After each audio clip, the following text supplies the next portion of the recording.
O'zbekistonda yangilik, endi gazni ham ochib turmaysiz, benzin quyadigan bo'lsangiz, qimmatli qiladigan bo'lsa, bularda muammosi topildi.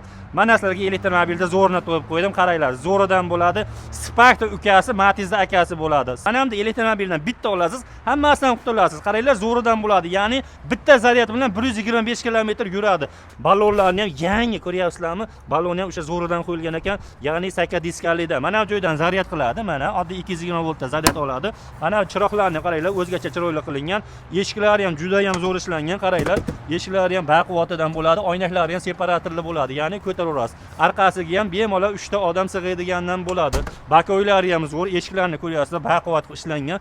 Salonga keladigan bo'lsak, salonni 3 ta odamni bemalol sig'diradi. Qarang, 3 ta odam sig'adi. Shuni kelasizda oddiygina shunday qilasiz, zavodi bo'ladi. Tablolari ham zo'ridan multirib qo'yilgan, inomarkalar rolidan qo'yilgan. Skoroslari ham oddiy mana bunday ruchkali holatda moslangan, pedallarni ko'ryapsiz. Oddiy linsa bo'ladi, 3 ta odam sig'adi. Jentrasi yo'q, luklari bor. Qaranglar, lukiga metabaqiylar. Bunda luk bor ekan. Sifati zo'r, xullas. Bitta olasiz, bundan bemalol 125 kilometr harakatlansangiz bo'ladi. Uy sharoitida bemalol zaryad oladi. Asosiysi luki bor ekan. Mana bu joyni bitta o'chaydigan bo'lsa, hech narsa yo'q. Qarang, eng zo'r tomoni bu xavfsiz ishlangan ekan. Narxi $2250 ga qilib berilar ekan. Vodiyning ichiga dastlabki mutlaqo tekin ekan. Uzoq joylarga ozmos yo'l kira qo'shiladigan xolos.